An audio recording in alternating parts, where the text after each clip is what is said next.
Welcome to our channel law Kaksha student. आज की video में हम डिस्कस क्या करेंगे, बर्ने कन्वेंशन। इससे पहले वीडियो में हमने क्या डिस्कस करा था? बिल्कुल सही, कौन सी कन्वेंशन को डिस्कस करा था? पेरिस कन्वेंशन को। उसका ईयर क्या था? 1883। वो किस चीज को प्रोटेक्शन देती थी? बिल्कुल सही, इंडस्ट्रियल प्रॉपर्टी को। आज की वीडियो में क्या डिस्कस करने जा रहे हैं? बर्ने कन्वेंशन किस चीज को प्रोटेक्ट करती है, यानी कि कन्वेंशन किस चीज को प्रोटेक्शन देती है? लिटरेसी एंड आर्टिस्टिक वर्क को। ईयर क्या है? 1886। स्टार्ट करते हैं। बर्ने कन्वेंशन अडॉप्टेड ऑन सितंबर 1886 एट बर्ने। क्लियर? किस दिन अडॉप्ट करी गई थी कन्वेंशन? सितंबर में। डेट 9 सितंबर 1886। और एनफोर्समेंट डेट क्या है इसकी? दिसंबर 4 1887। Clear? Berne convention protect creations and rights of the creator. Berne convention किस चीज को प्रोटेक्ट करती है? क्रिएशंस को और राइट ऑफ द क्रिएटर्स, यानी कि जिनकी क्रिएशंस है उनके राइट्स को क्या करती है? प्रोटेक्ट करती है in the international arena. Here in the simple words, at international level nearly 180 countries sign this convention. यानी कि बर्ने कन्वेंशन को 180 कंट्रीज ने क्या करा था? साइन करा था। Clear? Berne convention has been revised several times. जो बर्ने कन्वेंशन थी वो काफी बार क्या करी गई? रिवाइज्ड करी गई। किस वजह से? In order to improve the international system of protection. किस चीज को इंप्रूव करने के लिए? इंटरनेशनल सिस्टम ऑफ प्रोटेक्शन को इंप्रूव करने के लिए जो हमारी बर्ने कन्वेंशन थी वो काफी टाइम बाद काफी बार क्या करी गई? रिवाइज सेवरल टाइम, यानी कि काफी बार रिवाइज करी गई। Clear? Come to the next. The aim of the Berne Convention is to protect rights of the authors in their literacy and artistic work.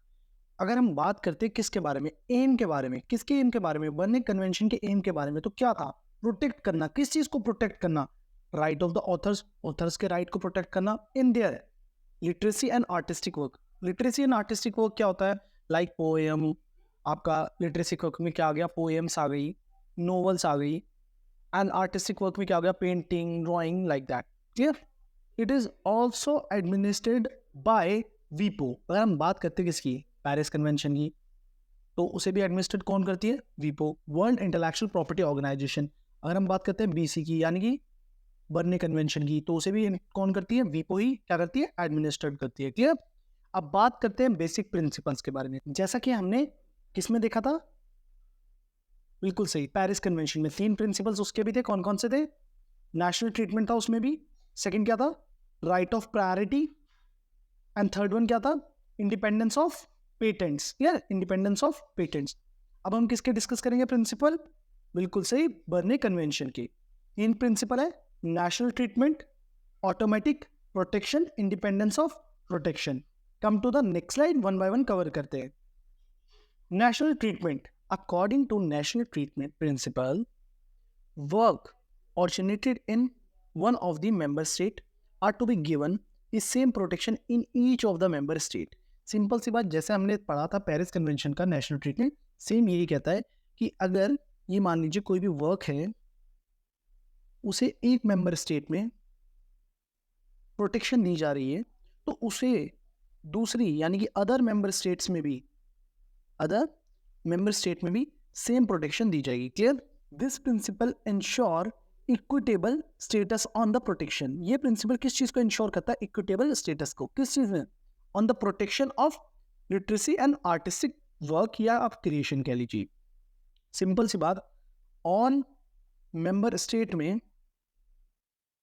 यहां पे आप क्या कर लीजिए? सही कर लीजिए, यहाँ एल लिखा है, यहाँ ऑल कर लीजिए। ठीक है?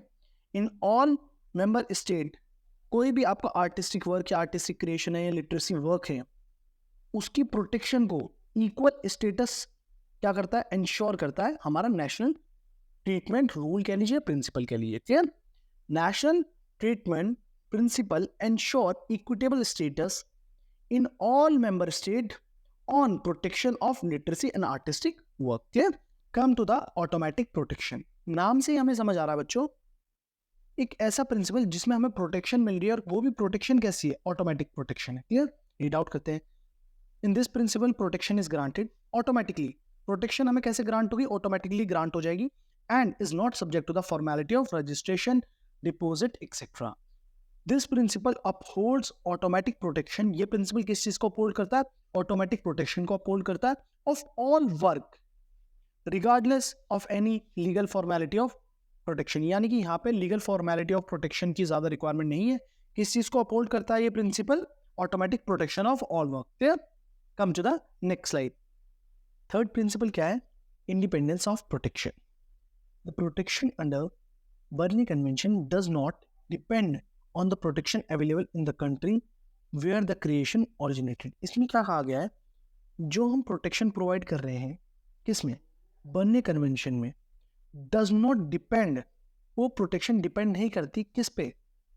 Protection available in the country where the creation originated. यानी कि लेट्स सपोज कंट्री 1 में जो क्रिएशन है वो क्या हुई है? ओरिजिन हुई है। क्लियर? ओरिजिनेटेड मीन्स वहां से उसका ओरिजिन हुआ है कंट्री 1 से।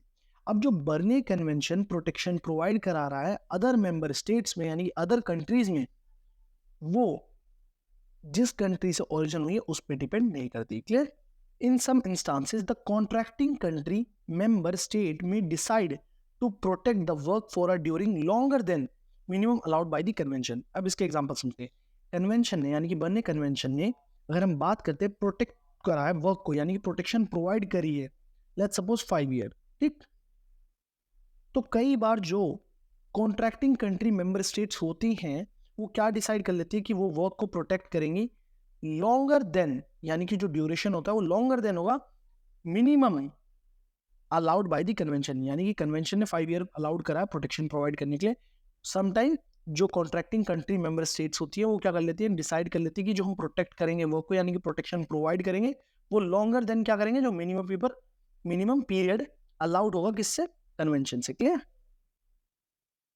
Person protected. अब देखिए रूल्स हम कवर कर चुके हैं, अब बात करते हैं कौन कौन से पर्सन क्या प्रोटेक्टेड है अंडर बर्न कन्वेंशन।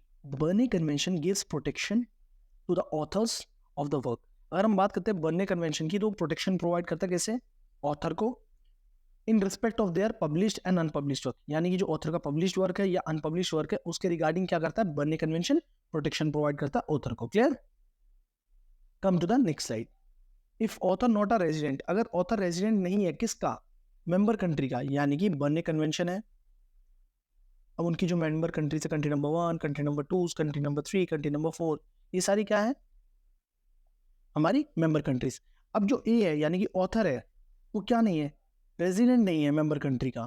क्लियर? तो उसे क्या करना पड़ेगा? They first publish their work in a member country. उसे पहली बात क्या करना पड़ेगा? अपना जो वर्क है उसे पब्लिश करना पड़ेगा इसमें मेंबर कंट्री में। Clear? What rights are protected. अगर हम बात करते हैं अंडर बर्न कन्वेंशन कौन कौन से राइट्स क्या प्रोटेक्टेड है उन्हें देखते हैं। Right to translate, right to perform in public, right to broadcast and right to reproduce the work in any form. यानी कि ट्रांसलेट करने का राइट, अपने वर्क को परफॉर्म करने का राइट पब्लिक में, ब्रॉडकास्ट करने का राइट, अपने वर्क को रिप्रोड्यूस करने का किस में? इन एनी फॉर्म, अपने वर्क को रिप्रोड्यूस करने का किसी भी फॉर्म में।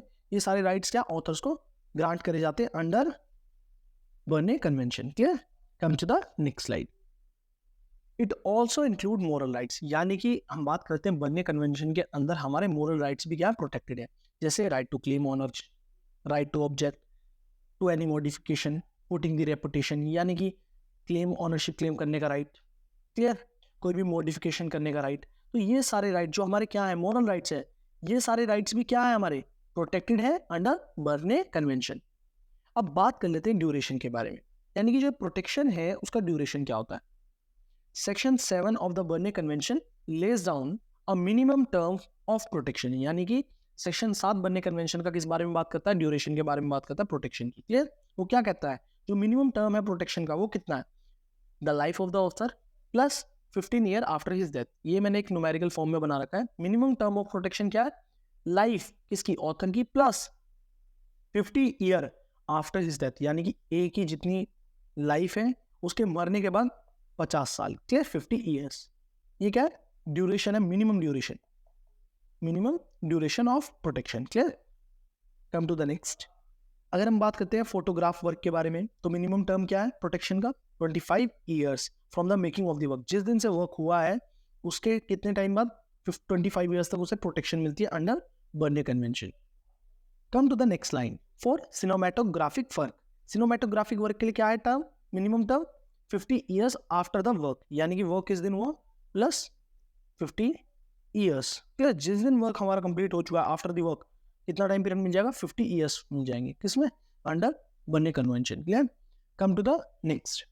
अगर हम बात करते हैं एडमिनिस्ट्रेशन के बारे में, तो मैं आपको बता ही चुका हूँ, जो हमारी पेरिस कन्वेंशन है, बर्ने कन्वेंशन है, दोनों ही किससे एडमिनिस्ट्रेड होती है, विपो से। The Berne convention is administered by the विपो, यानी कि World Intellectual Property Organization. The administrative function performed by, यानी कि जब एडमिनिस्ट्रेट बोल रहा हूँ तो यानी कि जो उसका एडमिनिस्ट्रेटिव फंक्शन है वो कौन परफॉर्म करेगी, विपो, वर्ल्ड इंटेलेक्चुअल प्रॉपर्टी ऑर्गेनाइजेशन।